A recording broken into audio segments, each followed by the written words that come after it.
Vale, ahora descargas.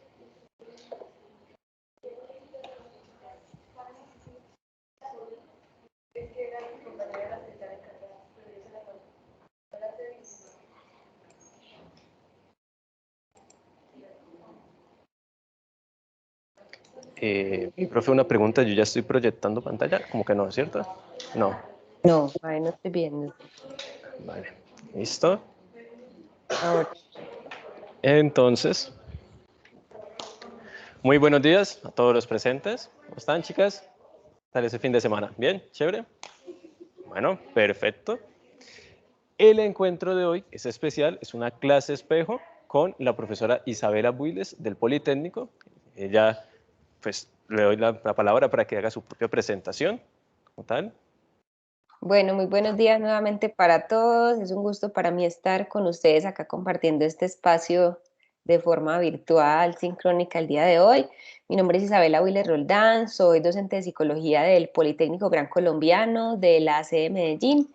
Por acá, bienvenidas de pronto cuando quieran venir a visitar alguna cosa.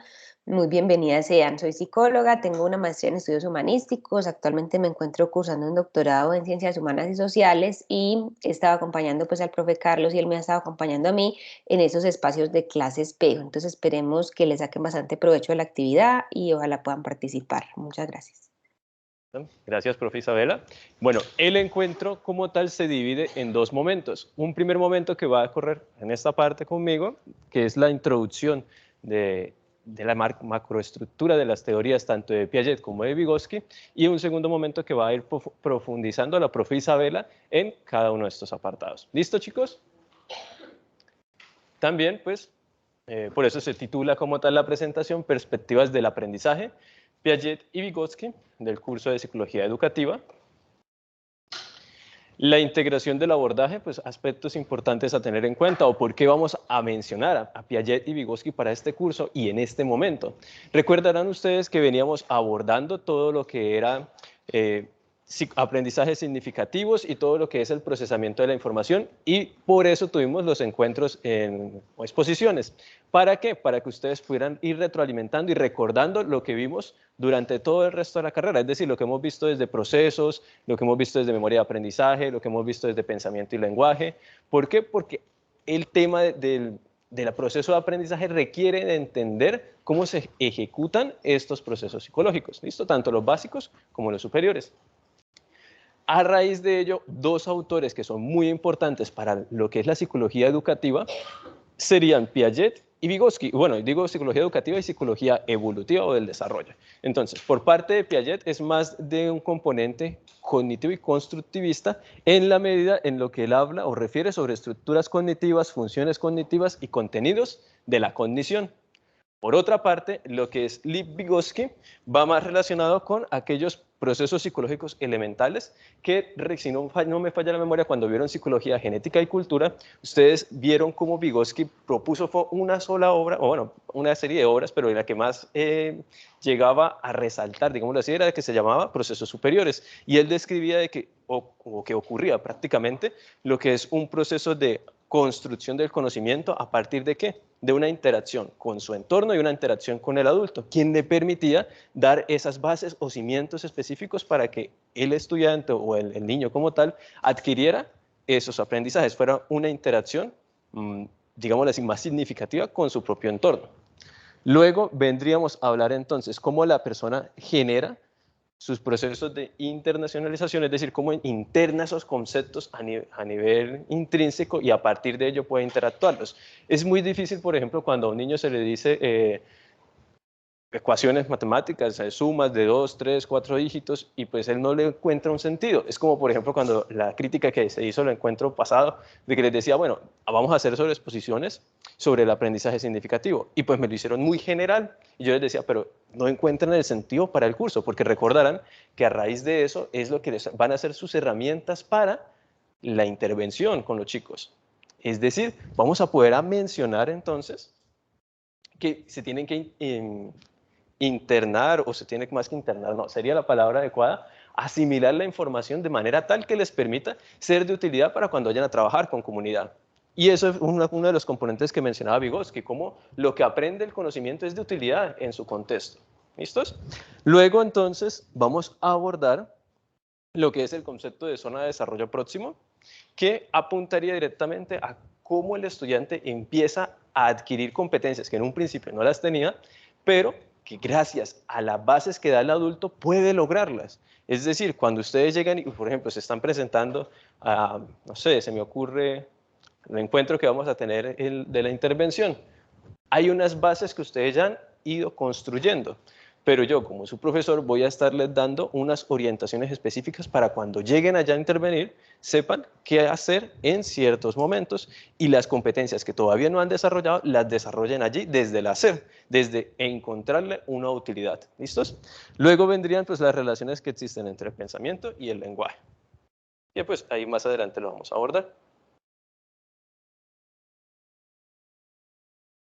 Dentro de lo que es estructuras cognitivas, cito a Rosas Díaz de 2008, quien propone pues la siguiente imagen, si la pueden alcanzar a apreciar.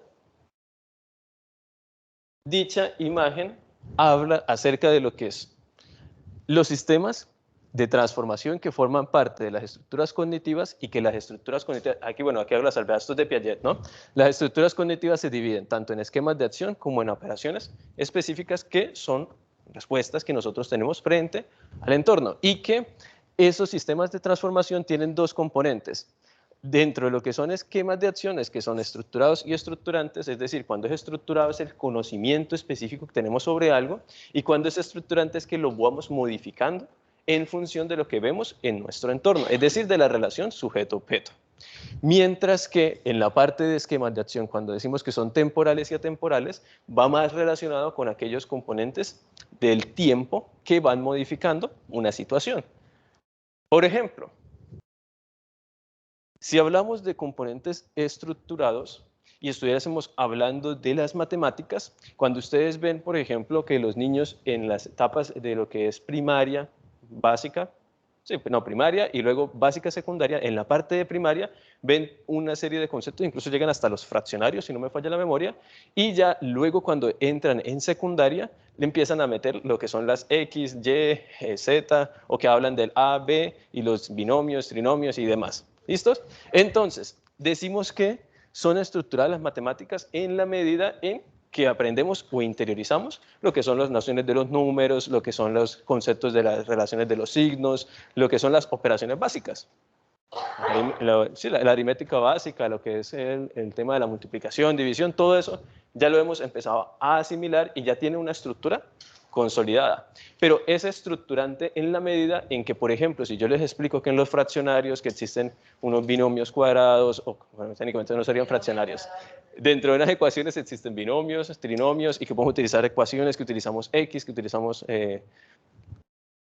letras para definir números y que esas son incógnitas que nosotros tenemos que despejar. Entonces, en el momento en el que vemos que existen cambios como tal, decimos que es estructurante. Nosotros vamos transformando el concepto en la medida en que nueva información va llegando y la vamos asimilando. Por otra parte, a nivel de esquemas de acción desde el componente temporal y atemporal, tiene que, o va más relacionado, por ejemplo, con tema temporal, es que las matemáticas tienen unas leyes específicas. No sé si ustedes la recordarán. Ahorita sí tuve el vacío y no recuerdo cuál es una de las principales leyes que ellos mencionan varias. Sí, la ley de los signos. Hay otra que es... ay, se me olvidó cuál era la otra. Bueno, el caso es que apuntaban a unas leyes que están muy específicas y que se han mantenido durante muchísimos años. Pero, por ejemplo, si habláramos sobre las matemáticas aplicadas para específicamente calculadoras, hace como, si no me falla la memoria, entre 5 años a 8, hubo un matemático aplicado que lo que hizo fue cambiar la forma en la que normalmente las computadoras o las calculadoras hacen los cálculos específicos para ahorrarse cierto tiempo o cierta capacidad de procesamiento a la hora de ejecutarlo. Entonces, por ejemplo, en esa medida, el componente atemporal es que las matemáticas tienen unas reglas específicas y se han mantenido. Y es temporal en la medida en la que se adapta a partir de nuevas teorías, a partir de nuevos conocimientos para ejecutar algo. Entonces, en ese contexto es que se podemos llegar a decir que lo que son las estructuras cognitivas cambian en función de lo que nosotros estamos viendo.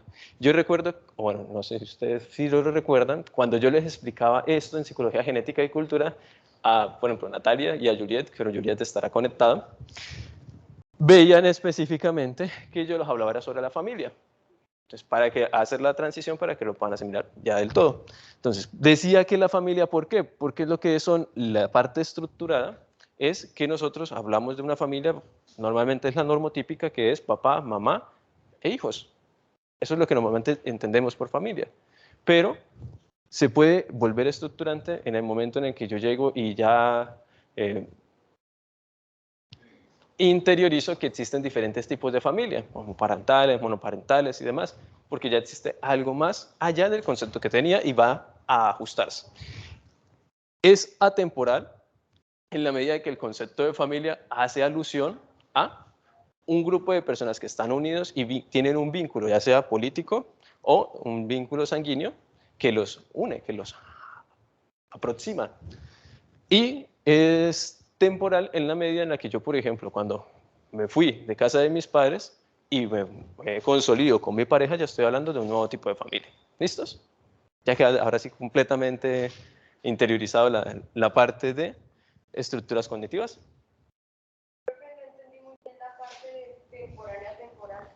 Vale, el tema atemporal es que a pesar de que pasen los años, no va a cambiar. El tema temporal es que se adapta a las necesidades o al entorno como tal. Entonces, por ejemplo, las leyes de las matemáticas serían pues, atemporales en la medida de lo posible, no han cambiado realmente en muchísimos años de estudio, pero formas de ejecutar cálculos han cambiado. Eso han sido temporal. Y es lo que hacen investigadores en matemáticas o en matemáticas aplicadas para transformar el conocimiento. En el caso de la familia sería entonces que es atemporal el constructo de familia, es la unión o el concepto como tal se mantiene ahí, pero los miembros que vinculan una familia son cambiantes, son fluctuantes. Entonces eso ya sería con una temporalidad, un tiempo específico que va cambiando. ¿Listo? Bueno, seguimos entonces con lo que son funciones cognitivas. Dentro de las funciones cognitivas hablamos entonces que existe una organización de la información y una adaptación. La organización de la información es como cada uno de nosotros ha ido asimilando los conocimientos y los hemos ido integrando con aspectos que son comunes a nosotros. Por ejemplo, cuando ustedes vieron procesos básicos y empezábamos a hablar sobre sensopercepción, y para ustedes al principio, como era el primer curso introductorio y no conocían sobre ello, llegaban y decían, bueno, ¿cómo ocurre entonces ese proceso de asimilación de la información, de que nuestro cerebro pasa a unos estímulos físicos, pasan por lo que es un órgano sensorial, pasa después por lo que es un nervio que lleva hasta el encéfalo, bueno, pasa también por el tálamo y dentro del tálamo después se divide en la área específica de procesamiento de la información? Entonces, eso al principio para ustedes era algo distinto, algo que no conocían, algo que posiblemente les hubiera parecido como, puede ser en la medida de lo posible más o menos difícil, en función de lo que ustedes ya hayan aprendido previamente.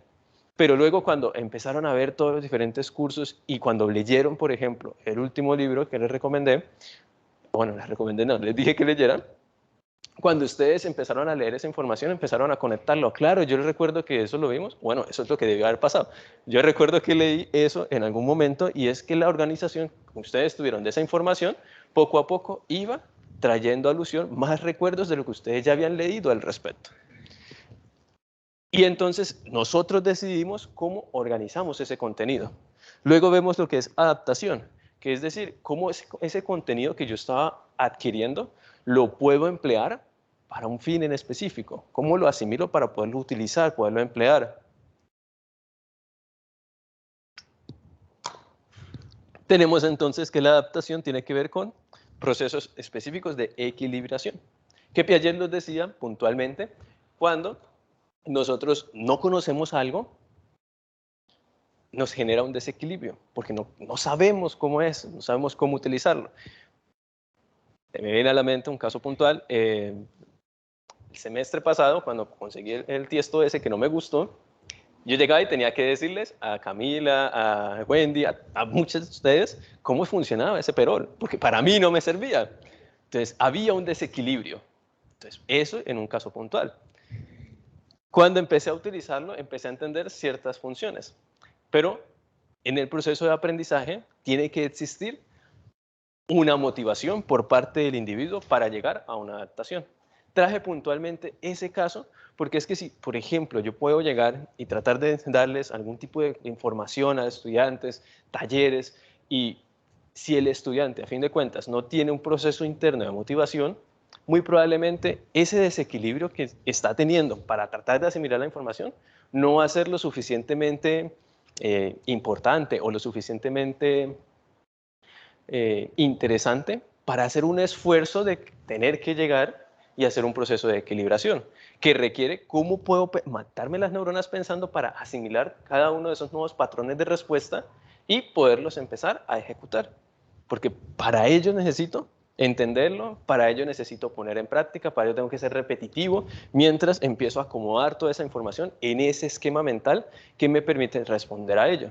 Entonces, por ejemplo, lo hice con el caso de ese celular, pero lo podía haber hecho con cualquier otra cosa. Por ejemplo, en matemáticas, vuelvo al tema, o en español, no sé a quién le pareció que era muy difícil resolver ejercicios de matemáticas, o que se le parecía muy complejo entender todo lo que era el tema de la construcción de ciertos textos como tal. Por ejemplo, novelas, cuentos, fábulas, que llegaban y sentían que se les hacía un poco difícil entenderlos o asimilarlos, porque tenía que ver con cómo nosotros esos esquemas mentales lo estábamos utilizando para más que interiorizando, para interactuar con el entorno. Y si a mí no me motivaba, pues yo no hago el esfuerzo para equilibrar ese contenido, para organizar todo mi esquema y resolver esa situación puntual. Por eso también es importantísimo cuando se hace en psicología educativa intervenciones, es verificar dentro de esa entrevista con la comunidad específicamente qué es lo que los motiva a ellos. No vamos a facilitarle todas las situaciones porque primero pues no daríamos abasto. Imagínense trabajar con 2000 niños en un colegio, bueno, varios colegios, en la misma sede, pero digo en distintas sedes, pero el mismo colegio o la misma institución como tal. Y llegar y ponerse uno a comprar, no, voy a comprarle dulces a cada uno, no es viable. Pero sí puedo llegar y buscar formas de que sean entretenidos para ellos, que sean al gusto de ellos. Por ejemplo, en la maestría, recordé una actividad que yo creo que se la mencionaba el semestre pasado, que hablábamos sobre un proceso de intervención que tuviera diferentes ejes afín con lo que es el tema de presentación, la presentación de las pruebas de tercero, quinto, noveno y 11, que son las pruebas que se aplican en esos grados específicos para ver el rendimiento como tal y compararnos a nivel internacional con otros lugares, con otros países. Entonces, recuerdo que para lo que era el módulo de competencias ciudadanas, hablábamos de que no hacer algo que fuera más de lo mismo, que fuera simplemente llegar y explicarles, sí, que es importante la constitución política, que es importante el tema de convivencia, que el tema de interactuar con las personas. No, podríamos, y ahí fue cuando lo propuse, llegar y hablar sobre, por ejemplo, sobre un manga puntual. Mencionaba dos opciones, uno que llamaba ética y el otro que se llamaba, no me acuerdo el nombre de ese, pero que hablaban sobre específicamente temas de convivencia ciudadana, temas de lo que es la competencia como tal, de interactuar con otros, de discriminación, de temas sociales, y a partir de textos discontinuos y de imágenes que fueran atractivas para los estudiantes, directamente tocarles un tema sobre dilemas morales. Y entonces allí ya estaríamos haciendo que la forma en la que ellos han interiorizado los dilemas morales o aspectos de su sociedad empiecen a tener una adaptación porque le generamos un desequilibrio de diferentes posturas. Entonces, por ejemplo, esa es una estrategia. O por ejemplo, cuando, no sé ustedes, cuando dieron filosofía, tuvieron esa interacción en donde su profesora les decía, bueno, todo el mundo se escuchó la historia de Caperucita, narrada por Caperucita, pero ¿alguien ha escuchado la historia narrada por el lobo? En filosofía se hablaba sobre eso. Llegaban y mencionaban ese cuento puntualmente, en donde la perspectiva del lobo era totalmente distinta. Y todo depende desde el punto de vista que se está interactuando. Por eso es que también cuando hay conflictos entre varios países, uno realmente dice quién es el que tiene la verdad, quiénes son los villanos, quiénes son los héroes. Porque realmente en la vida cotidiana es más allá, no es blanco o negro. Hay una serie de diferentes tonalidades o escala de grises que influyen en ello. Y poder hablar sobre eso, pues tiene que ver con cómo nosotros organizamos los contenidos y lo adaptamos en función de ello. Y los contenidos de la cognición van más de la mano con interiorizar aquellos aspectos, tanto cognitivos como directamente nosotros cómo nos estructuramos para ejecutar por nuestros procesos psicológicos como tal. Es decir, cómo hacemos todo el proceso de interacción como tal, de prestarle atención, de lo que es recordar automáticamente ciertos aspectos de nuestra memoria, de pensamiento, de nuestro lenguaje, es decir, y ahí va todo como el pináculo como tal. ¿Listo? La unión de todo.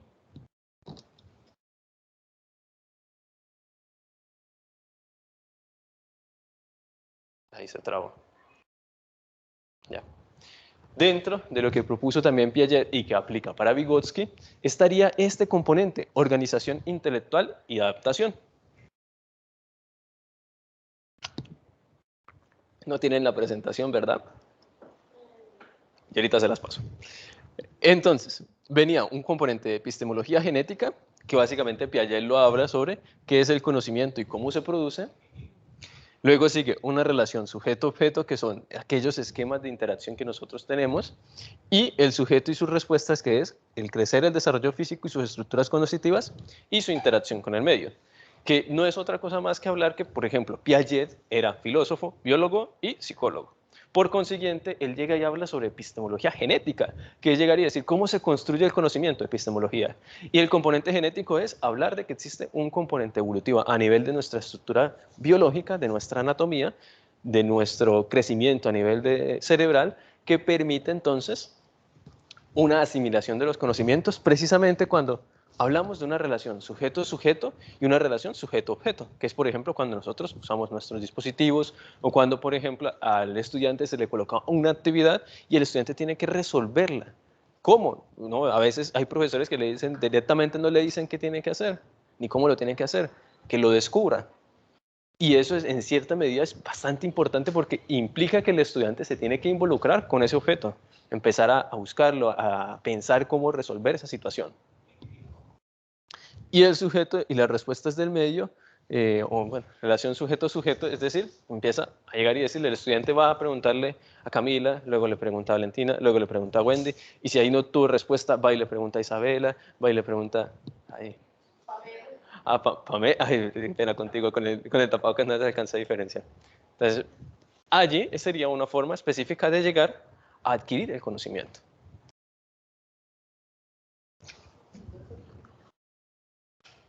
Sí, mira, técnicamente sería subirle, o lo quieres más bajo.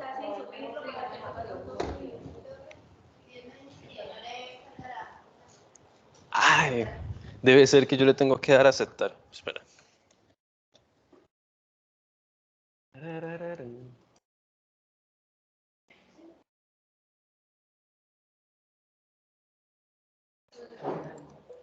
Aquí vamos a escribir Juliet.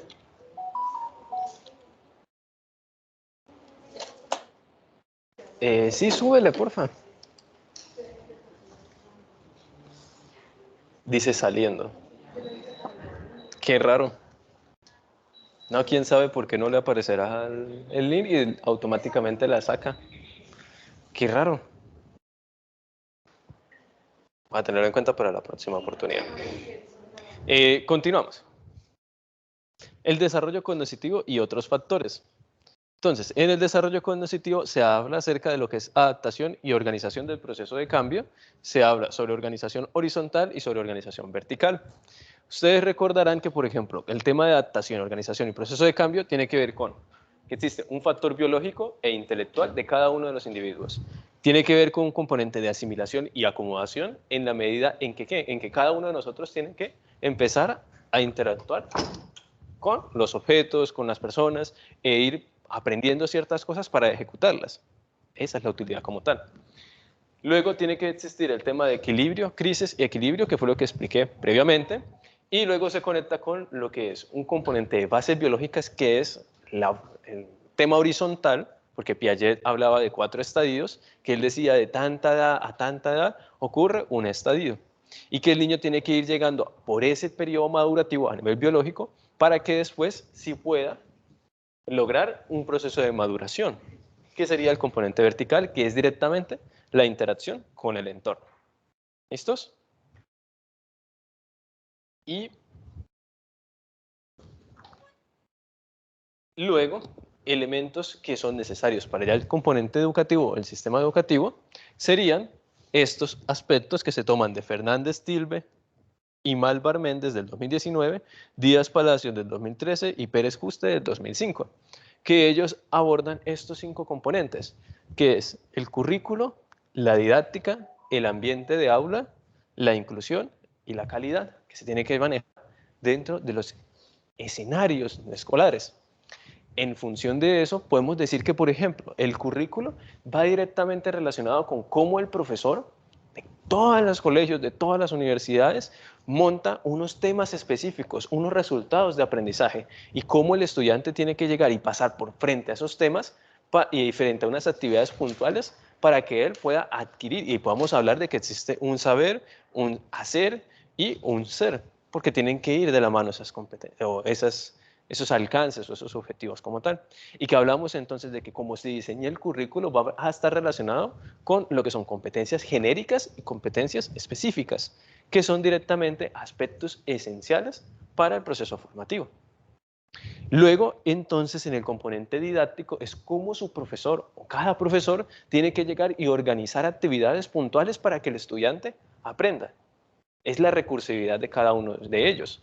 Se puede llegar y hablar de diferentes modelos, que el modelo constructivista, por ejemplo, si habláramos de Piaget y Vygotsky, o por ejemplo el modelo conductista, si habláramos de Skinner y cómo él llega y describe que existen diferentes patrones de respuesta que son reforzados dentro del aula. Y eso hace que el estudiante se aproxime o se evite la situación o evite en ciertas acciones puntuales. Por ejemplo, también dentro de esa didáctica hay algunos que van más relacionados con hablar desde un componente sociocrítico, hay otros que van más relacionados para hablar desde un componente del conocimiento emancipador, es decir, es comprender cómo el aprendizaje o cómo el profesor se encarga de diseñar estrategias para que el aprendizaje de cada uno de los estudiantes sea relevante. Y es, por ejemplo, cuando ustedes vayan a hacer intervenciones, buscar la forma de llegar y con bastante asertividad, decirle a los profesores, mira, profe, me gustaría saber cómo estás realizando las clases y de qué manera yo te puedo apoyar con ciertos aspectos puntuales. La didáctica del profesor, él es el experto, él es el licenciado que está o que estudió 5 años específicamente para todo lo que es el tema de currículo y didácticas. Pero nosotros lo aportamos a ellos desde la psicología educativa, es entendiendo cómo se gestionan los procesos cognitivos y cómo se generan los procesos cognitivos. Y es entonces a partir de ello que podemos darle apoyo al docente de aula con las didácticas que ellos ya hayan implementado previamente o que quieran implementar. ¿Listos? Ambiente de aula es reconocer que en los espacios educativos, en el contexto del aula, hay diversidad cultural. Pues en este caso sí se ve la diversidad, pero no tanto, por ejemplo, se me viene a la mente son con poblaciones de zonas veredales, poblaciones de instituciones educativas barí y demás, o bueno, barí no indígenas, que literalmente uno alcanza a ver como hay estudiantes de la urbe que comparten salón con, por ejemplo, población campesina y con población indígena. Y dentro de su periodo formativo, o dentro de su aula, ellos ven incluso lengua materna o lengua indígena. O, por ejemplo, dependiendo del sitio, se me viene muy puntualmente el caso de Saravena, Arauca y Tame, que ellos tenían entonces dentro de un colegio, ahorita no recuerdo los nombres, eran 3 colegios diferentes, ellos tenían establecidos pues en una de sus sedes el compartir con diferentes poblaciones. O sea, de Tame quedaba, si no me falla la memoria, como a 15 minutos, 15, 20 minutos en carro, y el resto pues quedaba una población directamente indígena y una población campesina que quedaba como a 10 minutos a pie. Y ellos llegaban a esa sede puntualmente, y era una sede agrícola. Y, por ejemplo, todo lo que era el tema de las aulas estaban organizadas de manera tal que les respetara lo que era el tema de astronomía, astrología, lo que es las lunas, las estrellas y demás, y que tenían que llegarse y colocarse los espacios de aula ubicados en función de donde estaban ciertas estrellas como tal. Y ellos venían organizándolas de esa forma, sus salones. Y luego el salón, por ejemplo, no era el típico que nosotros vemos que es la casita como tal, sino que era tipo redonda, porque es una de las estructuras que ellos manejan, que viene de forma redonda, y el techito era así como en un triángulo, eso no sería un triángulo, pero pues Ustedes ya saben más o menos cómo es la figura. Y ellos tenían ese componente y en esos sitios puntuales eran donde dictaban esas clases de lengua materna, de componente político, a nivel interno desde la tribu y demás. Y todo lo que era su cosmogonía. Es decir, es reconocer esos ambientes del aula, es reconocer esa diversidad que hay dentro del aula. Por ejemplo, en entornos más urbanizados podríamos hablar entonces con lo que es todo el tema de la diversidad de género, inclusión, bueno, más que inclusión no, sería diversidad de género, no mentiras, inclusión sí también iría allí, y todo lo que son diferentes tribus urbanas y demás, y reconocer las particularidades de cada estudiante. Y después la inclusión que va más de la mano con lo que vamos a ver después en próximos encuentros, que están relacionados con tipos de discapacidad física y demás, y también con lo que es a nivel cognitivo. ¿Listo, chicos? Y esperen, esta parte de actividad evaluativa, ¿no? Estas serían las referencias, para que las tengan en cuenta. Y ahora sí, profe Isabela, poco rápido, pero pues conciso, te doy la palabra y te doy el espacio para que puedas proyectar. Gracias, profe. Entonces, ¿tú proyectas o proyecto? Sí, yo proyecto mi profe, no te preocupes. Iba a preguntar, no tienes retorno, ¿verdad? Yo. Sí, no No. escuchas, no te escuchas doble ni nada por el estilo. Perfecto.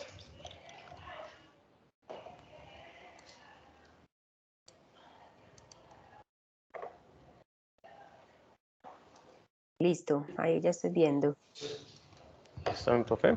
Bueno, muchas gracias, profe, por la introducción al tema y a todas muchas gracias por la asistencia. Hoy le voy a hablar acerca de los dos autores que nos convocan, que son Piaget y Vygotsky, puntualizar algunos aspectos sobre sus teorías del aprendizaje y específicamente, más que todo, sus posibles aplicaciones en el ámbito de la educación, que es lo que nos interesa pues, el día de hoy.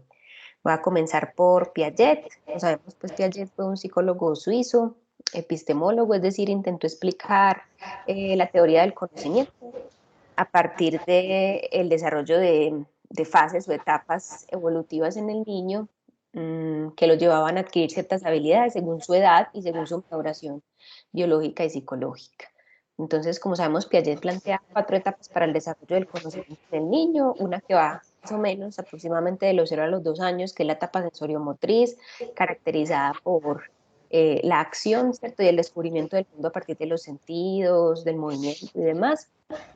Una etapa que se llama preoperacional, más o menos de los 2 a los 7 años, en donde el niño adquiere el lenguaje, ese es su principal logro de esta etapa y a partir de allí empieza a relacionarse con el mundo de una forma claramente más simbólica, ¿cierto?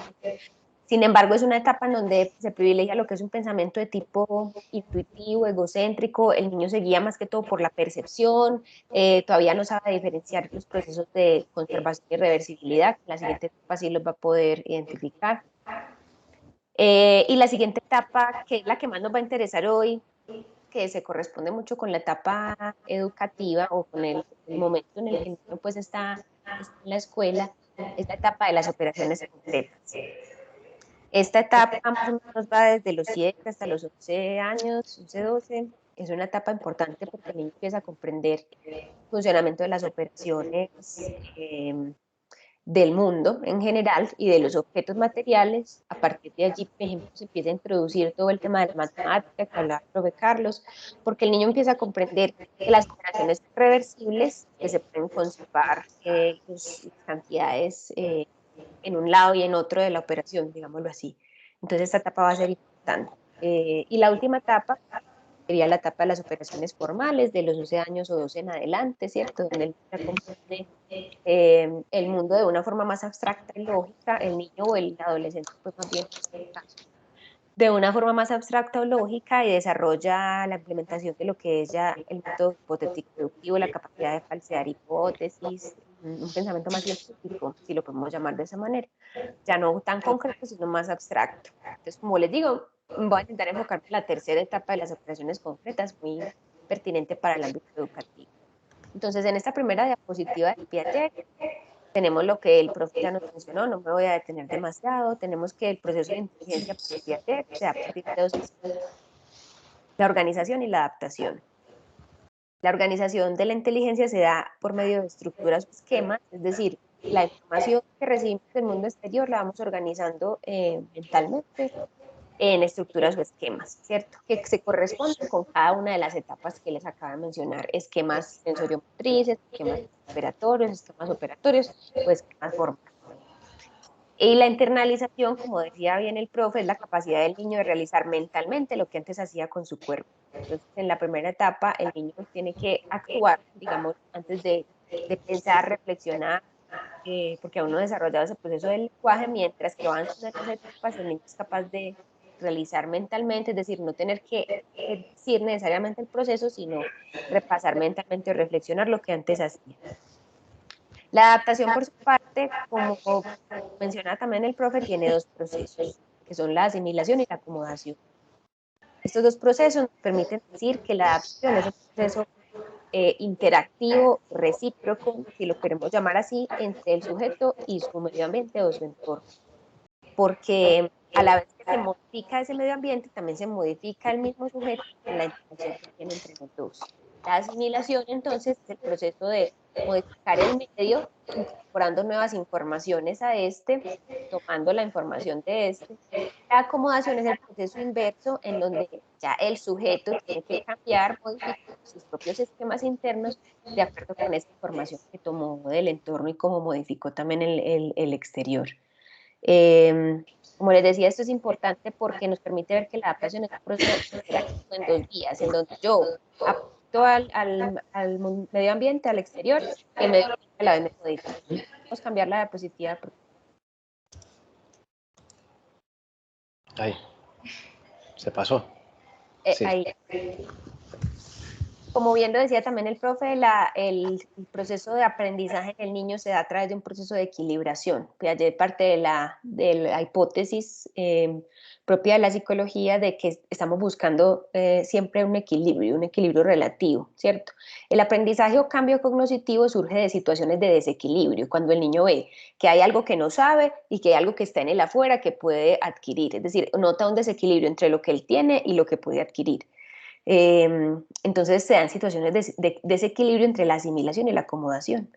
El equilibrio entre esos dos procesos se establece cuando los esquemas del sujeto y las representaciones que asimila son compatibles, ¿cierto? Cuando se vuelven compatibles es porque hay un equilibrio. Si no hay compatibilidad, se produce un desequilibrio o conflicto cognitivo, que es lo que lleva al aprendizaje, a querer aprender nuevas cosas o descubrir nuevos aspectos del mundo. El aprendizaje ocurre entonces en situaciones de desequilibrio. Adelante, profe. Como les decía, intento enfocarme en la tercera etapa de Piaget porque me parece que es una muy relevante para el ámbito educativo, más o menos de los 7 a los 11 años, como les decía, las operaciones concretas, importante para pensar las acciones pedagógicas en la básica primaria, ¿cierto? En donde el niño, por eso en esta etapa, como bien decía el profe, se introduce, por ejemplo, las operaciones matemáticas, porque el niño ya es capaz de realizar algunas operaciones lógicas, tiene un sistema de acciones internalizado y totalmente reversible, es capaz de identificar, por ejemplo, que si tiene dos cantidades de masa, por ejemplo, de plastilina o de algún material, y luego uno lo vuelve en forma de salchicha, pues en forma larga, y otro en forma de bola, aunque sean diferentes, tienen la misma cantidad de masa. Es capaz de identificar la conservación y la reversibilidad, es decir, que si yo devuelvo la plastilina a la forma de bola, va a ser igual que como estaba antes, ¿cierto? Es capaz de identificar esos dos procesos y eso le permite comprender algunas operaciones lógicas concretas. Esto es importante para la básica primaria, por lo que decía el profe, los psicólogos podemos aportar allí, identificando cuáles son las teorías psicológicas que aportan a la educación, diciendo, profes, estamos teniendo en cuenta la etapa en la que se encuentra el niño para la didáctica, la intervención que estamos planteando en el aula, ¿cierto? ¿Qué tipo de actividades podemos plantear que sean acordes a esta etapa en la que se encuentra el niño, ¿cierto? Entonces, por ejemplo, no desarrollar muy tempranamente las operaciones lógicas o matemáticas, porque antes de esta etapa de las operaciones concretas no se va a comprender, ¿sí? Desarrollarlo en la etapa adecuada y con la didáctica, digamos, correcta, según lo que se espera para esa etapa. Entonces, si el niño es más concreto, y va de acuerdo a lo concreto, por eso se plantean actividades como contar con objetos, ¿cierto? Se le pone al niño, por ejemplo, a llevar cierta cantidad de canicas o frijoles, alguna cosa que se pueda contar y que se pueda ver y observar y a partir de allí comprender las operaciones concretas. Eso es importante porque el niño en esta etapa comprende mucho más con lo concreto de nuevo, entonces sí puede ser algo que se pueda ver, observar, manipular y además razonar a partir de ello, se va a hacer una intervención mucho más adecuada, digamos un espacio educativo mucho más fructífero que si no se tiene en cuenta esta etapa. Vamos a la siguiente diapositiva. ¿Cuáles son las características de las operaciones concretas? Algunas de las que ya mencionamos. El niño desarrolla procesos de pensamiento lógico, también llamados operaciones, que pueden aplicarse a problemas existentes, es decir, a problemas concretos. El niño ya no tiene dificultades para resolver problemas de conservación, como les decía, como en el ejemplo de la plastilina, también se aplica, por ejemplo, con líquidos, un vaso que es más alto y un vaso que es más ancho y que tienen la misma cantidad de líquido, el niño ya es capaz de identificar ese asunto. Cuando se enfrenta a una discrepancia entre el pensamiento y la percepción, el niño toma decisiones cognitivas y lógicas, no decisiones basadas en la percepción. Como en la etapa anterior, que el niño se dejaba guiar únicamente por lo que veía o por lo que percibía, ya en esta etapa es capaz de, digamos, suspender por un momento esa percepción, lo más intuitivo, y razonar un poco cuál sería el resultado o la respuesta de ese problema lógico o de razonamiento. El niño puede centrar sus percepciones y toma en cuenta las transformaciones, es decir, comprende la reversibilidad de las operaciones mentales. Esto es, como les decía, lo más importante de esta etapa y que tiene pues mayores implicaciones para nuestro ámbito educativo, que es lo que nos interesa. Vamos a la siguiente, profe. El niño es más social y menos egocéntrico, también lo que decíamos, usa el lenguaje para comunicarse, ya el lenguaje, digamos, es una adquisición eh, ya adquirida, valga la redundancia, de la etapa anterior, por lo cual puede tomar como base ese lenguaje para distintos propósitos, en este caso para el propósito de la comunicación, y va adquiriendo cada vez más perfeccionamiento en el desarrollo de ese lenguaje. La calidad del pensamiento operativo concreto supera la del pensamiento preoperatorio, es decir, es un pensamiento mucho más refinado, mucho más adaptado a las necesidades del aprendizaje en este momento. Por eso se pueden introducir poco a poco operaciones cada vez más complejas. Eso lo vamos a ver ahorita con la teoría de Vygotsky.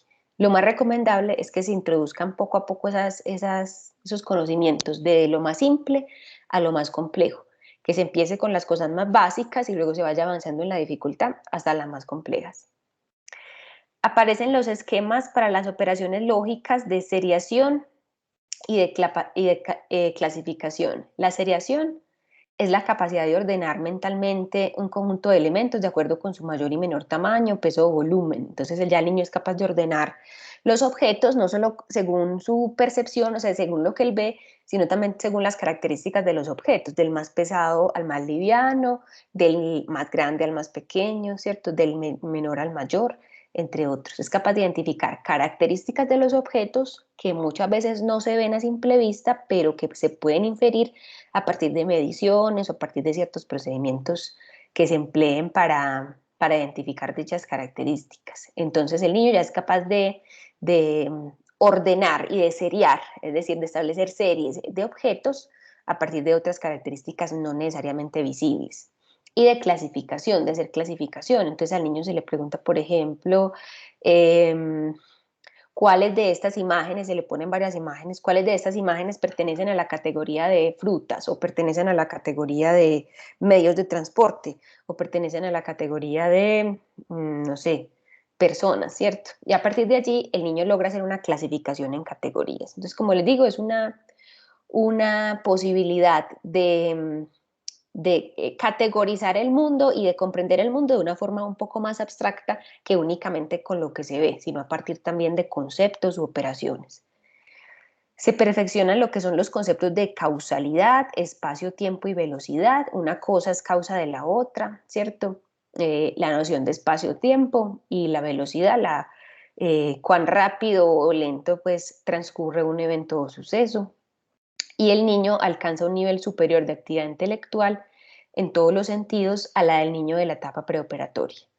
Entonces, esta es una etapa importante a nivel educativo, como que fuese un periodo sensible en términos educativos para introducir en el niño los conocimientos necesarios de las operaciones concretas para que el niño desarrolle todas las capacidades propias de esta etapa y tenga una base suficiente de la básica primaria, pues, porque ya lo que es las operaciones formales va a venir más adelante, ya quizá en el bachillerato más adelante.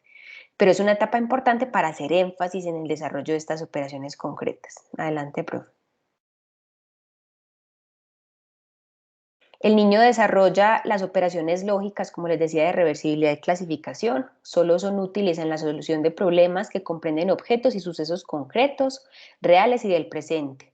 Por ello, como les decía, la implicación educativa de este proceso es que el niño aprende mejor cuando se le presentan cosas concretas, visibles, observables, que él puede ver e identificar. Eh, y no únicamente cuando se le dice al niño, bueno, vamos a reflexionar acerca de este proceso. No, aprende de forma mucho más fructífera si se le presentan objetos, si se le muestra, si él puede ver el proceso, porque esa es la característica de esta etapa. Los niños en esta etapa no alcanzan aún a aplicar la lógica a problemas hipotéticos, sino únicamente problemas verbales o abstractos. Entonces todavía el razonamiento lógico, propiamente dicho, cuesta en esta etapa, pero se pueden resolver problemas de tipo verbal o abstracto, de acuerdo con la forma en que se presenten, si se presentan de forma más concreta. No pueden razonar correctamente ante problemas que incluyen demasiadas variables, ¿cierto? Por eso hay que regular la dificultad de las tareas en esta etapa de la básica primaria, o es una recomendación. Regular la dificultad de las tareas que sea acorde con estos conceptos de las operaciones concretas, que no se incluya demasiadas variables porque el niño no va a poder procesar toda esa información que requiere para resolver esa tarea en particular. Entonces eso es lo que se sugiere. Adelante, profe. ¿Cuáles son entonces algunas recomendaciones, tips, consejos que se pueden dar para las orientaciones metodológicas? Es decir, cómo podemos aplicar esto a las teorías de la educación, que es lo que nos interesa. Primero tenemos que el desarrollo, en el sentido de Piaget, debe ser la meta más importante de la educación. Entonces, por ello mismo, en la educación a lo que se propende es a desarrollar el ser, digamos, del niño o del educando, que se pueda desarrollar su ser y todas las capacidades propias de cada una de esas etapas. Los niños construyen el conocimiento a partir de sus acciones en el medio. Esa es una implicación educativa importante porque a veces se piensa que el niño aprende únicamente a partir de la exposición magistral del maestro o del profesor, pero en este caso lo más sugerido para la educación en esta etapa es construir el conocimiento a partir de la acción, como les decía, cosas concretas, casos, cosas que se puedan observar, objetos, materiales, distintas cosas, favorece mucho más la construcción del conocimiento en esta etapa. Los niños se motivan a reestructurar sus conocimientos cuando encuentran y observan experiencias que no alcanzan sus predicciones. Es decir, recordemos, el aprendizaje es resultado del desequilibrio. Por ello hay que regular la dificultad de las tareas, que el niño vea que este conocimiento es algo moderadamente difícil para mí, pero que si me esfuerzo lo puedo alcanzar. Ese desequilibrio que el niño encuentra es importante para que él se motive a continuar aprendiendo y adquiriendo esos conocimientos. Adelante, profe. ¿Cómo podemos alcanzar entonces los maestros o cómo pueden alcanzar los maestros, en este caso de básica primaria, ese desequilibrio? ¿Cómo identificar y estimular ese desequilibrio? Primero, tener en cuenta la noción de conflicto cognitivo. Hay que permitir una exploración crítica de los conceptos, interrogar a los estudiantes, favorecer que entren en ese conflicto cognitivo, hacer preguntas, identificar qué no estamos entendiendo y demás. Y hay unas acciones concretas que se pueden implementar en esta etapa de la básica primaria para desarrollar lo que tiene que ver con la teoría de Piaget. Por ejemplo, favorecer las interacciones sociales, es decir, plantear trabajos en grupo o en parejas que permitan la interacción social. Recordemos que Piaget favorece mucho lo que es la interacción con los pares, ¿cierto? Cuando el niño puede relacionarse con los compañeros de su misma edad que están pasando por el mismo proceso, la misma etapa que él, esto favorece mucho la construcción del conocimiento. Entonces, favorecer la interacción social en, en el desarrollo de actividades de conocimiento, mediante el trabajo en grupo, entre otros. Y no solamente, como decíamos, la exposición magistral de los temas, porque el niño va a aprender mucho más en la medida en que puede compartir con sus pares y desarrollar esa interacción social. Implementar, por ejemplo, lo que es la tutoría entre pares, ¿cierto? Cuando hay un niño que tiene dificultades en un aspecto, que pueda acompañar a otro o hacerse en parejas o sentarse al lado de otro que tiene algunas dificultades, esto puede ser pertinente para contribuir a esa interacción social, a formar ese conocimiento, porque el niño, a partir de compartir con otro, identifica un desequilibrio que hay entre lo que el otro sabe y lo que yo sé, y es posible que se motive a adquirir mucho más ese conocimiento. Entonces, la tutoría entre los pares, los juegos, digamos, en la etapa anterior y en esta etapa, el juego sigue siendo sumamente importante para el desarrollo del conocimiento en el niño. A veces desde nuestra posición como adultos pensamos que el juego es una actividad que no tiene sentido, que no lleva a ninguna parte, ¿cierto? Que no se debería pues, realizar en el ámbito educativo, pero realmente sí se puede realizar y puede ser un pretexto interesante para introducir ciertos conocimientos y demás. Así que implementar juegos didácticos de parte de los maestros en esta etapa puede ser interesante y puede contribuir al desarrollo del conocimiento. Favorecer los intereses espontáneos de los niños, es decir, permitir que el niño descubra qué es lo que le gusta y qué es lo que le interesa entre todos los conocimientos que está viendo en la escuela, que pueda identificar cuáles son sus intereses específicos. Tener en cuenta el elemento de la sorpresa, es decir, que no todo sea monotonía, lo mismo, la misma actividad siempre, sino que haya un elemento sorpresa. Algunos maestros, por ejemplo, lo que hacen es cambiar la posición de las sillas de los niños, decorar el salón de alguna manera, cambiar algo, traer una actividad distinta para ese día. El elemento sorpresa es súper importante en esta etapa para la adquisición de conocimientos.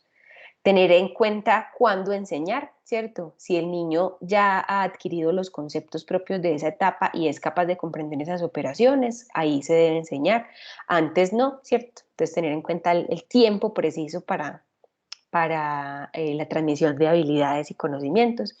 Y por último, tener en cuenta las diferencias individuales entre los niños. Aunque a veces eso es muy complicado, sabemos, porque por lo general en las escuelas son grupos muy grandes, es difícil pues que el maestro se dedique a conocer a cada niño en profundidad, sí al menos tener en cuenta algunos aspectos de las diferencias individuales, como qué niños aprenden de qué manera, qué niños son más extrovertidos y más prestos a participar mediante la palabra, o qué otros son más tímidos y les cuesta un poco más la interacción social. Entonces, permitir esas diferencias individuales y darse un poco al interés de conocer esas diferencias individuales es importante para favorecer un adecuado ambiente en el conocimiento.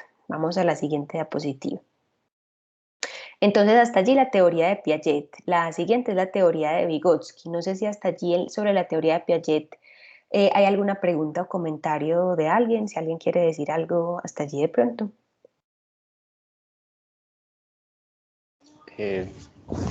¿Alguien tiene alguna pregunta, chicas?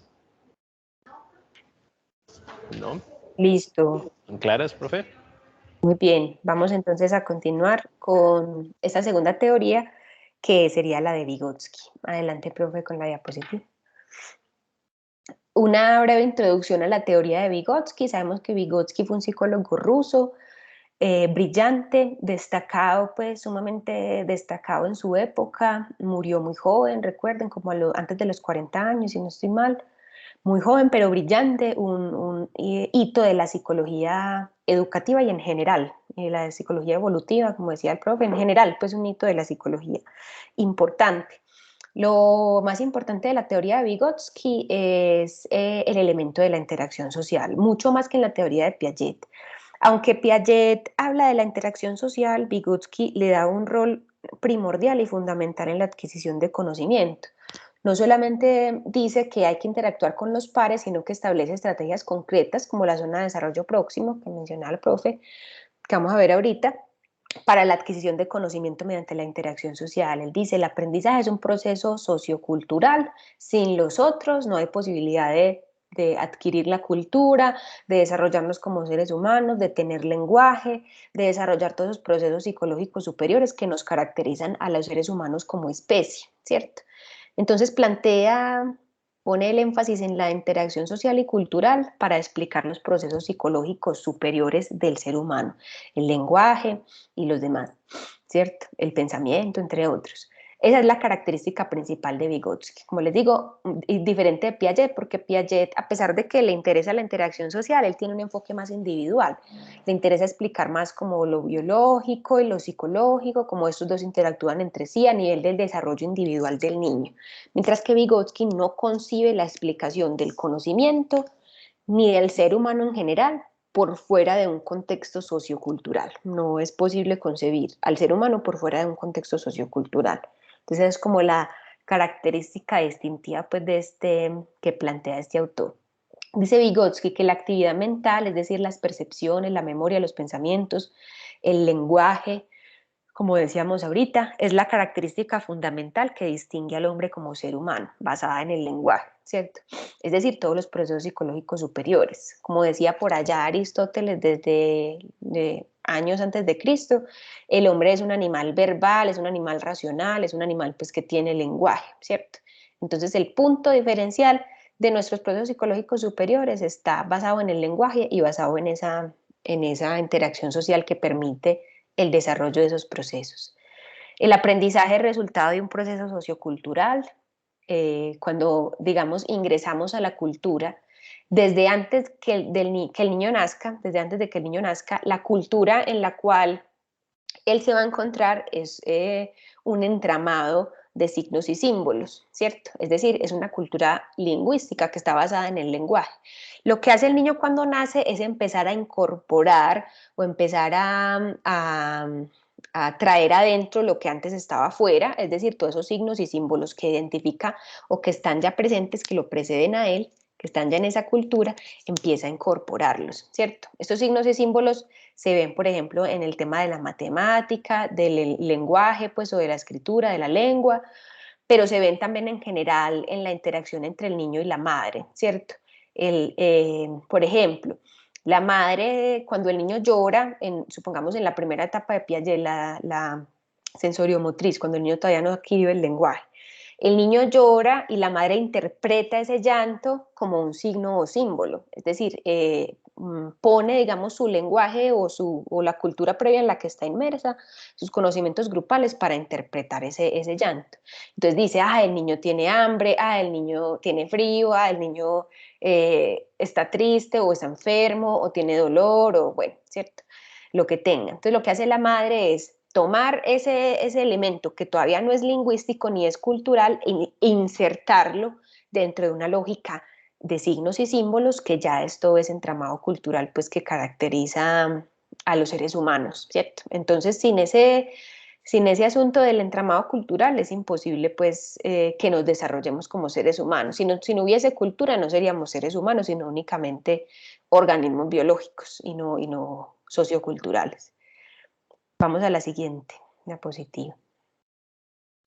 La mediación, entonces lo que hace el niño es empezar a relacionarse con ese medio ambiente a partir de la mediación de distintos elementos, herramientas, materiales con los que cuenta para relacionarse con esa dimensión cultural de signos y símbolos. La esencia de la conducta humana está mediada por herramientas materiales y simbólicas o signos, ¿cierto? El niño utiliza dos tipos de herramientas o cuenta pues en su repertorio con dos formas de relacionarse pues con ese medio ambiente o entorno cultural que le rodea. Hay unas herramientas de tipo material y unas herramientas de tipo psicológica o signos y símbolos propiamente dicho. Las primeras herramientas que aprende a utilizar el niño o de las cuales el niño se sirve para interactuar con ese medio ambiente son las herramientas de tipo material. Las herramientas materiales proporcionan al hombre medios para actuar sobre el ambiente y modificarlo, ¿cierto? Entonces el niño, lo primero con lo que se relaciona en las primeras etapas de desarrollo es con los objetos. Entonces el niño utiliza objetos para relacionarse con el mundo exterior. ¿Qué tipo de objetos? Casi siempre juguetes, ¿cierto? juguetes o objetos que están a su alrededor. Entonces la cobijita, ¿cierto? Que es el objeto preferido del niño, el oso o el peluche, ¿cierto? Distintos objetos con los que el niño interactúa y mediante los cuales intercambia información con su medio ambiente e intenta modificarlo. Entonces se apropia de su medio ambiente haciendo uso de los objetos. Toma un objeto, por ejemplo, y lo introduce en su boca, ¿cierto? Lo explora mediante los sentidos, introduciéndoselo en la boca.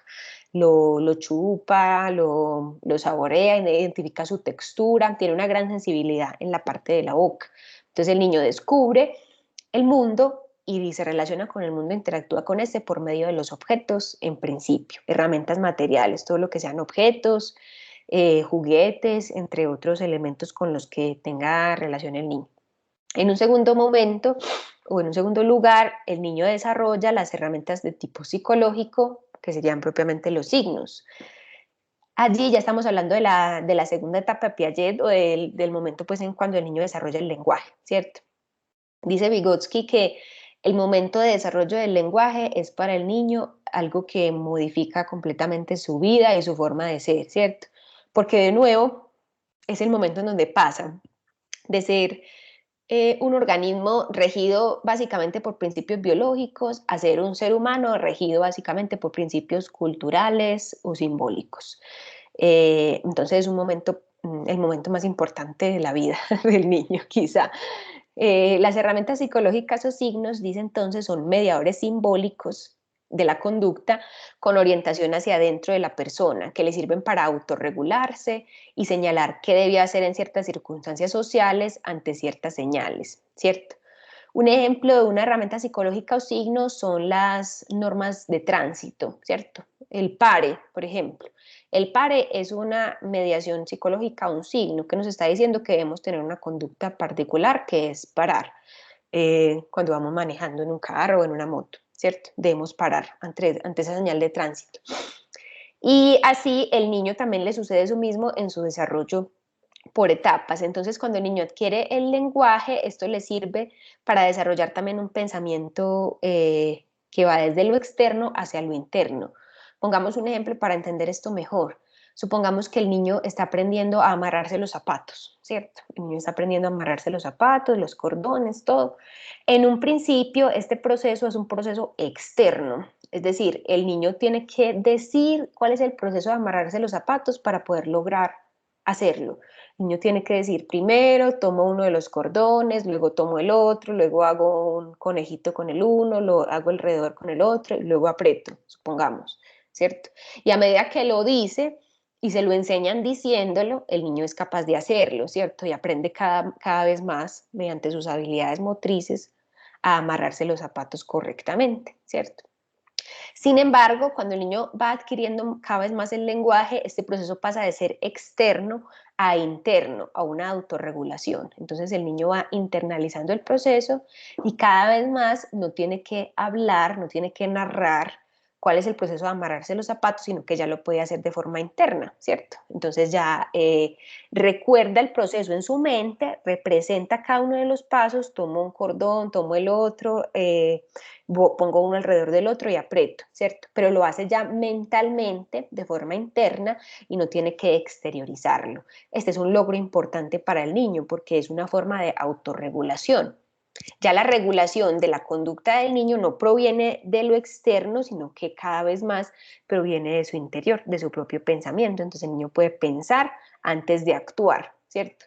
Mientras que previamente era muy difícil, el niño simplemente actuaba y en ese ensayo y error iba aprendiendo cuál era la conducta adecuada. Pero ya en esta etapa, cuando el niño desarrolla el lenguaje del pensamiento interno, el niño puede pensar antes de actuar, autorregularse.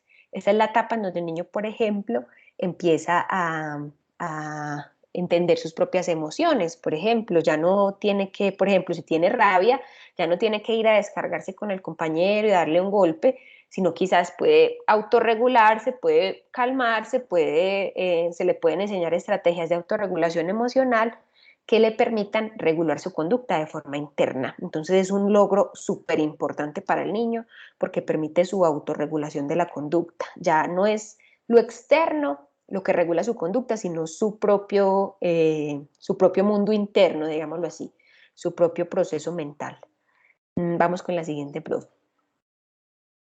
Los signos orientan nuestras conductas porque tienen significados, ¿sí?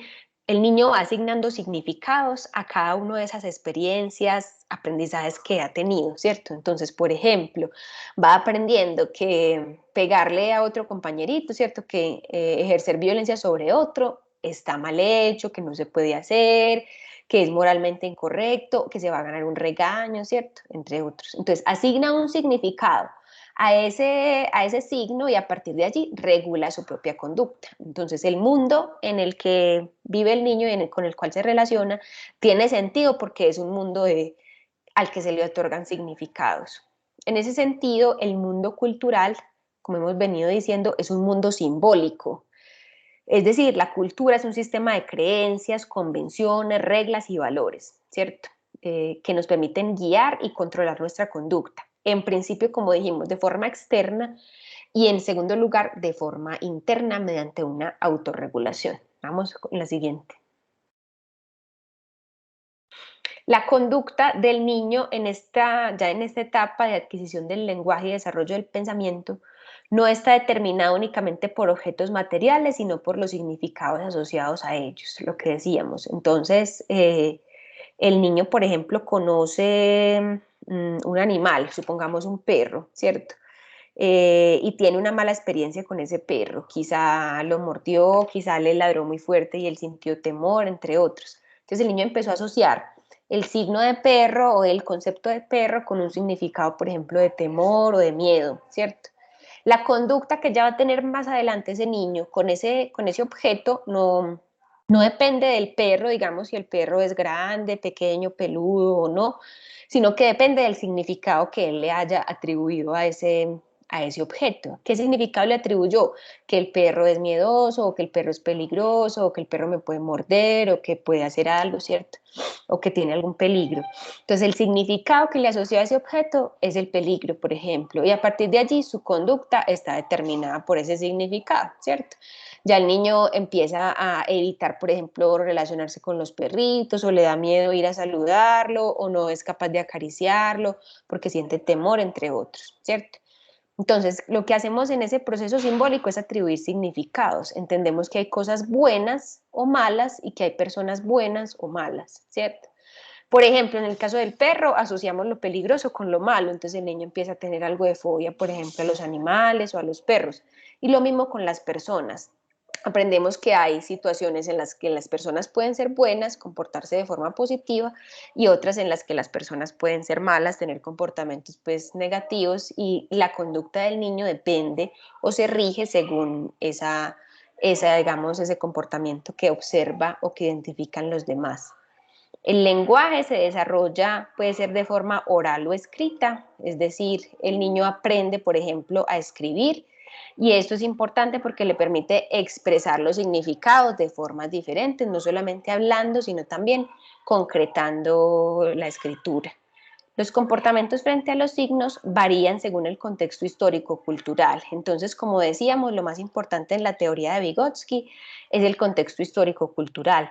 En esta cultura, por ejemplo, en la cultura colombiana o en diferentes departamentos del país, va a haber un contexto histórico-cultural diferente y va a hacer que atribuyamos significados diferentes a las cosas, ¿cierto? Entonces, por ejemplo, las estaciones del año, ¿cierto? Hay, por ejemplo, en Colombia, por lo general no tenemos estaciones, pero hay otros países que cuentan con el verano, el invierno, el otoño y demás, ¿cierto? Y se atribuyen significados a cada uno de esos contextos culturales, ¿cierto? Entonces se atribuye, por ejemplo, el significado en algunos países de que el invierno es un lugar, es un momento de mayor recogimiento, de estar en la casa, ¿cierto? De no salir mucho y demás, y se atribuyen significados a ello, de compartir quizá en familia, entre otros. Mientras que el verano es una época en la que hay mucha socialización, en la que se sale, en la que se disfruta del sol, entre otros. En Colombia, digamos, no nos pasa eso, pero depende del contexto histórico-cultural. Entonces, de acuerdo a lo que los significados que haya construido esa cultura en particular, va a ser la conducta del niño y cómo éste se va a relacionar con ese mundo exterior, ¿cierto? Por ejemplo, en el caso de las estaciones, de acuerdo a los significados que tenga cada una de las estaciones del año, entonces el niño va a generar una conducta específica o particular. Vamos con la siguiente diapositiva. Hay dos etapas, digámoslo así, en las cuales Vygotsky plantea que se construye el conocimiento en el niño. Una primera etapa que es interpsicológica o interpersonal y una segunda intrapsicológica o intrapersonal. Como les decía, va desde lo externo hacia lo interno. En la primera etapa, también llamada interpsicológica o interpersonal, las funciones mentales y significados existen ligadas directamente a las interacciones del niño con los adultos, ¿cierto? Entonces, cuando el adulto le dice al niño cómo se debe comportar, le dice al niño cómo debe responder ante ciertas situaciones, y ese adulto o esa conducta interpsicológica determina el comportamiento del niño. En la segunda etapa, cuando el niño ya tiene más interiorizado el lenguaje y el pensamiento, ya lo hace de forma intrapsicológica o intrapersonal. Es cuando los significados de los signos y las formas de conducta que se dan en esa interacción se internalizan, es decir, tales funciones pasan de ser interpsicológicas a intrapsicológicas. Ya no tiene que ser la regulación mediante el adulto, sino que el niño por sí mismo es capaz de autorregularse, como veíamos ahorita. Vamos con la siguiente. La zona de desarrollo próximo, como bien lo mencionaba ahorita el profe, y el aprendizaje formal. La zona de desarrollo próximo es quizá el concepto o uno de los conceptos más importantes dentro de la teoría de Vygotsky.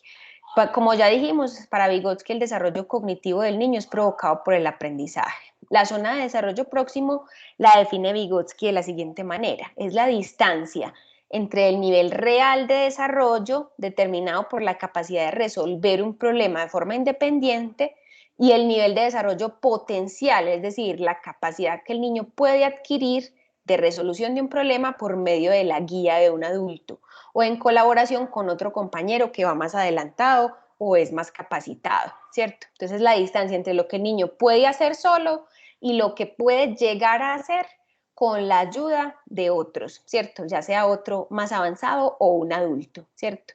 Si el otro le brinda la guía, el niño es capaz de alcanzar habilidades que por sí solo no era capaz de desarrollar, ¿cierto? Entonces, supongamos un niño que está aprendiendo a caminar, ¿cierto? Un niño solo le cuesta más el hecho de pararse, levantarse y empezar a caminar, pues solo es muy difícil que lo haga. El niño solo únicamente es capaz de gatear, supongamos. Pero en la zona de desarrollo próximo, cuando tiene un adulto que le brinda el apoyo o un niño mayor que le brinda el apoyo, el niño puede empezar a utilizar esa guía para poder desarrollar sus primeros pasos, ¿cierto? Y luego más adelante aprender a caminar por sí mismo, sin ayuda del adulto o del compañero más avanzado. Entonces es cada proceso de aprendizaje en el cual el niño no es capaz de hacer algo por sí solo, pero sí es capaz de llegar a aprender a hacer eso si tiene la ayuda de alguien más avanzado, ya sea un adulto o un compañero. Vamos con la siguiente. ¿Cómo entonces podemos llevar a un niño a la zona de desarrollo próximo y cómo podemos aplicar este proceso al ámbito educativo, ¿cierto? ¿Cómo los docentes pueden llevar a cabo, fortalecer o favorecer la zona de desarrollo próximo en sus aulas de clase? Entonces hay una secuencia, digamos, de algunos pasos que se pueden aplicar en este caso. Primero, se presenta al niño una tarea de cierta dificultad, es decir, una tarea que el niño solo quizá no sea capaz de realizar, que tiene un nivel moderadamente alto de dificultad. Segundo, se recibe orientación del profesor para resolverla. Esta es la parte más importante porque es cuando el adulto o el que va más avanzado ayuda al niño a desarrollar su potencial. Cuando el niño alcanza la tarea, se ofrece otra de similar dificultad.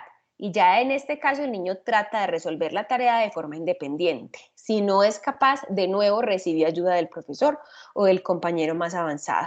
Entonces, ¿qué es básicamente lo que el niño puede hacer con ayuda de un adulto? Puede hacerlo luego por sí solo, ¿cierto? Entonces, brindar esa guía y ese acompañamiento en un primer momento permite que el niño en un segundo momento sea capaz de desarrollar esa habilidad por sí mismo. Así que en la educación se pueden aplicar estos pasos para llegar a desarrollar esa zona de desarrollo próximo, a implementar esa zona de desarrollo próximo.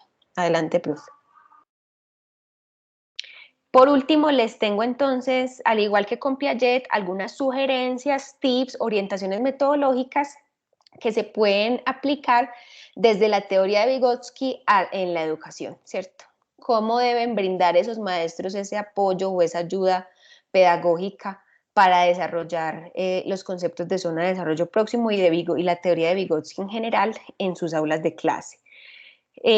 Primero, se debe brindar una ayuda pedagógica al niño para que su actividad mental se acerque a la zona de desarrollo próximo, ¿cierto? Siempre tener en cuenta esa guía o esa instrucción del adulto o de quien vaya más avanzado en ese proceso. Para ello, se tienen ciertas estrategias que se pueden implementar, que son las que ustedes ven allí. Por ejemplo, ofrecer modelos para la imitación, ¿cierto?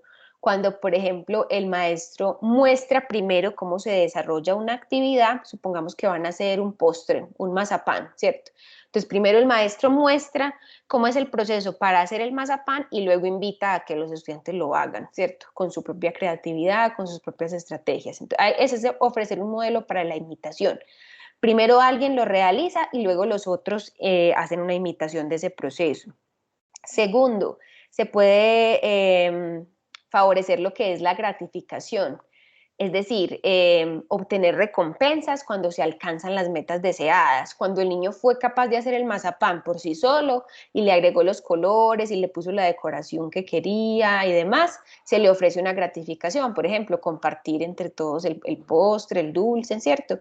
Ese es un refuerzo para esa conducta y es importante porque permite una gratificación de la actividad realizada. Ofrecer retroalimentación durante el proceso también es importante, es decir, preguntarle y estar pendiente del niño cómo va, si está siguiendo el proceso como es, si se está equivocando en alguno de los pasos, corregirlo en el momento, ¿cierto? Estar pendiente de brindar retroalimentación en cada uno de los pasos es importante. Instruir, es decir, decirle al niño cómo debe hacer las cosas, corregirlo en el momento, ¿sí? Hacer preguntas también y permitir que el niño haga preguntas. En suma, se constituye en un proceso de estructuración cognitiva, es decir, de la capacidad de que el niño adquiera un conocimiento que previamente no tenía a partir del desarrollo de un esquema, pero con la guía de otro, que sería el adulto o el compañero que va más avanzado, para poder alcanzar las capacidades potenciales que quizá en este momento no tiene, pero que puede llegar a desarrollar. Todo esto son estrategias que se pueden implementar en las aulas de clase y que pueden ser útiles para el ámbito educativo pues, que nos interesa. Vamos con la siguiente, profe. Profe, esa era la última como tal. Creo que allí terminamos y así es. No sé si sobre Vygotsky de pronto hay alguna comentario, pregunta que quieran hacer sobre la segunda teoría. Chicas. Muchas gracias entonces por la atención. Le doy el paso al profe Carlos para que haga entonces el cierre del espacio. Qué pena. La encendí muy rápido. Gracias, profe Isabela, sobre todo por darnos esa clase magistral con relación a lo que es la teoría de Piaget y Vygotsky y así como unas técnicas específicas a implementarse dentro de los entornos educativos. Entonces, chicos, pues no sé qué tipo de retroalimentación nos quisiera decir tanto a la profe Isabela como caso con respecto a este ejercicio de clases espejo. Marinela.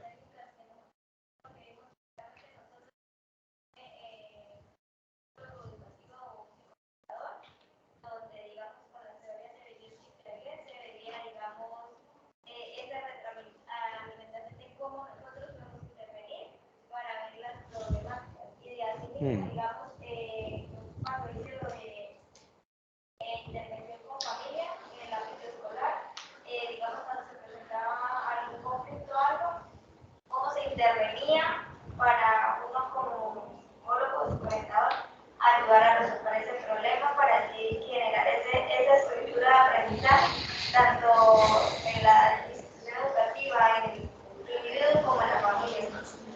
Sí, es correcto, Marinela. Esas son como las estrategias que uno tendría que llegar a fomentar, ¿no? Sobre todo en los entornos educativos que a veces, seamos sinceros, la forma en la que llegamos a ejecutar acciones no son las mejores por la cantidad de estudiantes que hay.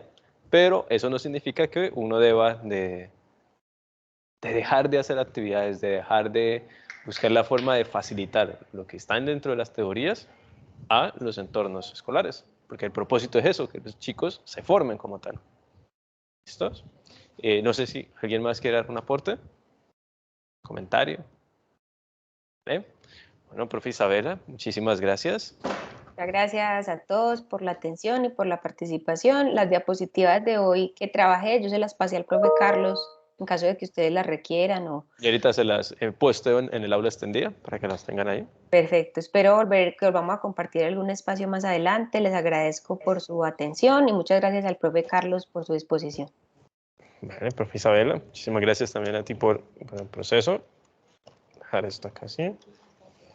Entonces, nos hablamos, profe. Hasta luego. Feliz día. Día. Eh. Chao, profe Carlos.